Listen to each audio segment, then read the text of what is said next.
Bir ajoyib hikoya aytib beraman bo'lgan. Muhammad al-Munjid zamonaviy olimlardan hikoya qiladi.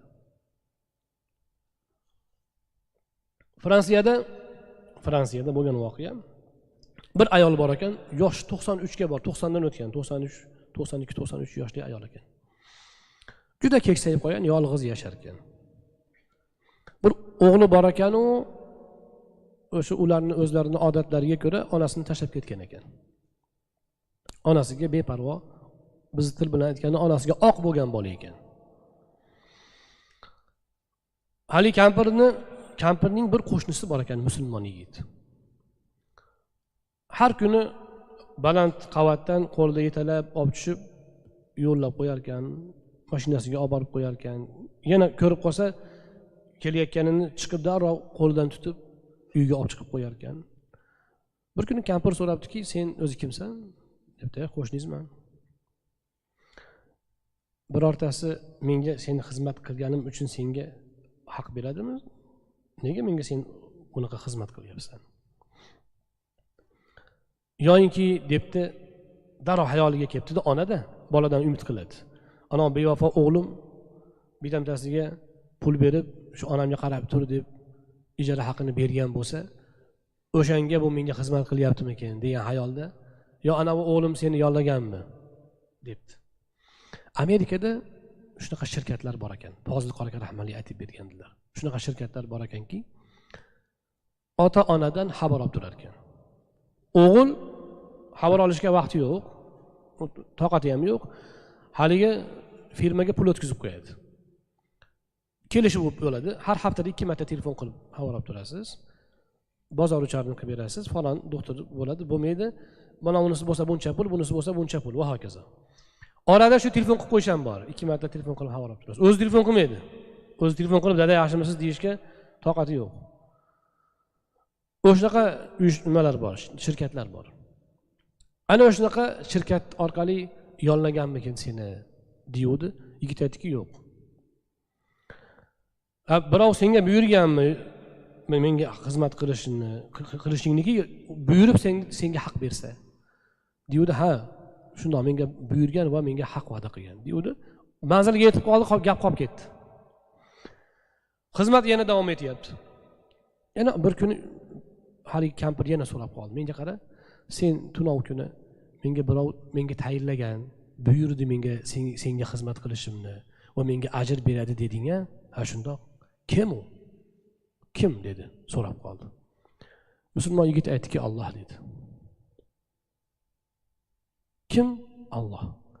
Alloh menga mana shunday nochorlarga rahim qilishni, ularga yordam qilishni buyurgan va bunga ajr va'da qilgan. To'xta. Menga Alloh haqida gapir dedi.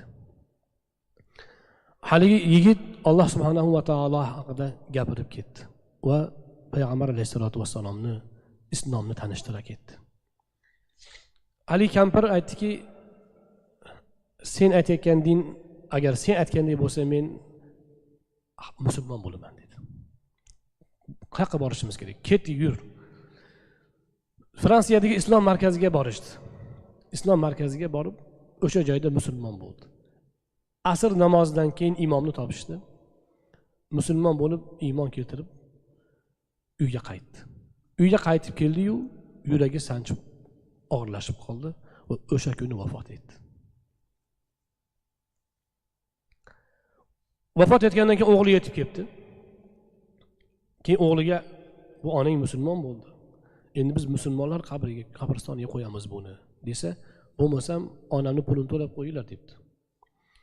Desa, musulmon jamiyatlar, u yerda juda inoq musulmon jamiyatlar bor. Darrov pul to'plashib, haligi pulni berib, haligi ayolni musulmonlar qabristoniga dafn qilishdi. Rasululloh akram alayhisolatu vassalom vaqtlarida xuddi shunga o'xshash holat bo'lgan. Bir kishi, "Ya Rasululloh, hozir musulmon bo'lib, siz bilan birga mana shu jangda ishtirok etsam, men jannatga kiramanmi?" deganda, "Ha" deganlar. Ya'ni o'sha holatda-da. Va u odam mana o'sha jangda halok bo'lgan.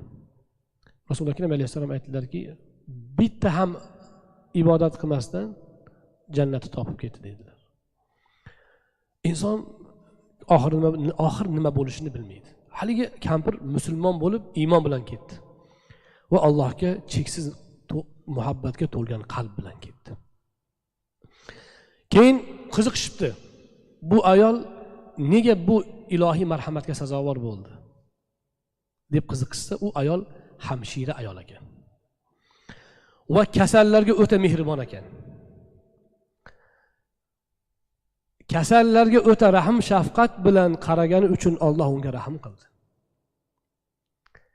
va unga iymonni nasib qildi va u musulmonlar qatorida, musulmonlar qabristoniga dafn qilindi. Ana muhtaram azizlar, rahm shafqat insonga qanchalar ne'mat beradi. O'zingizcha qattiqqo'llik bilan bir narsalarga erishaman deysiz. Men hali ko'rsatib qo'yaman, hali men qilaman, bu qilaman. Yo'q. Siz qo'lingizda quvvat bo'lgan paytda sizdan quvvatli zot ustingizda turganini unutmang. Shafqat qiling. Shafqatli zot sizga shafqat qilishini kuting. Agar Alloh adolatiga olsa hech kim omon qolmaydi. Kim toza? Hammamizning gunohimiz bor, kamchiligimiz bor. Bandalarga shafqat qilish kerak.